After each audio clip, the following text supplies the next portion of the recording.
We started maybe in February, a good 10 months before this was going to be actually a church, getting to know people. And we found a bunch of families who are already living in Muskego, and we got to know them. They were driving out to Muskego for church, and we're excited to have a church in their own city.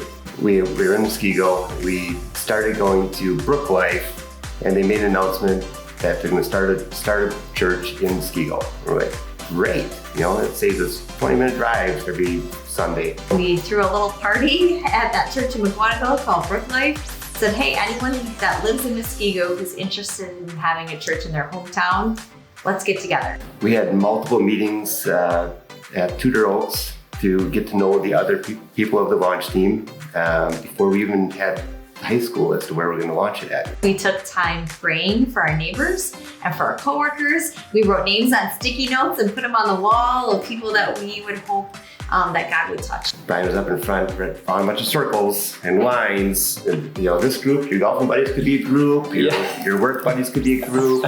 We're going to combine these together, and everybody's looking at back like, what is he talking about? So we also needed to get out into the community and see and let them know that we were there. Wherever people were, that's where we showed up, and we got to be known as, we're that green church, which I thought was fun, that people started to recognize who we were by our branding. But then the actual launch came, and after all this planning, all this excitement, we had to figure out how to set up a church in the school.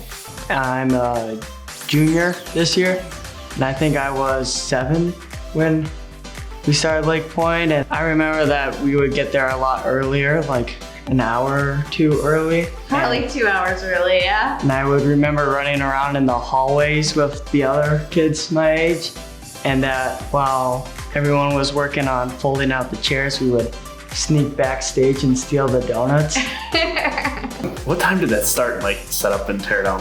I thought it was 6 o'clock in the morning, but it might have been 7. Maybe it's just, I was trying to rack my brain on that one a little bit. I forget, but but there were a lot of different things on the setup team, right? Had to set up all those metal chairs, trying to grab the stage from random places in the high school. And that's right, we had to wheel it from where the gym is now to get the stuff there. Yep. I remember walking to the kitchen and seeing everyone work on the communion and coffee, and just seeing everyone working together to get Lakepoint started. And then we had the Sunday school was in whatever classroom it was, and I think after some of the teachers might have complained that we moved stuff, so then we had to be very particular about making sure it got the same spot. When we're in the gym, it took a long time to tear down. I do remember one particular Sunday though, when it was Packer playoff time, and Brian announced from stage if everyone could put their own metal chair away.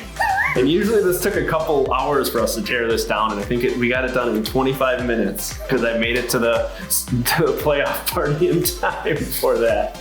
All about priorities. Yeah. The very first Sunday that we had church in the high school was just a lot of anticipation. We got there early, we set up, we had practiced a couple times.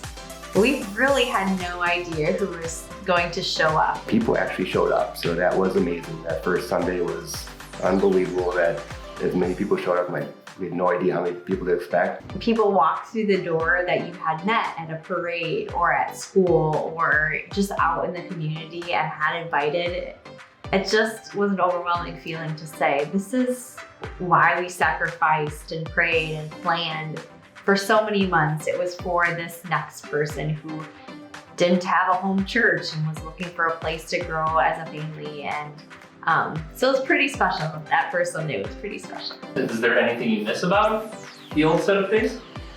Not getting up early. Yeah. Don't miss that. That's for sure. Sure.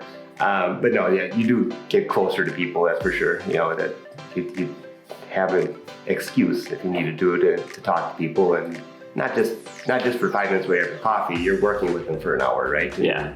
If you're looking to connect with people, that's connecting with people. Yeah.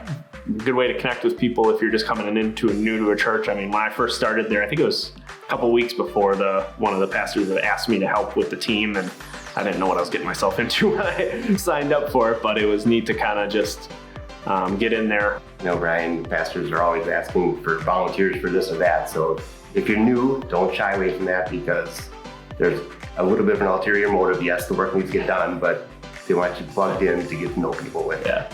When we first started the church, I was new to Muskego. I remember some of my first friends started coming to Lakepoint, and that's probably how I grew some of my biggest relationships that I still have now.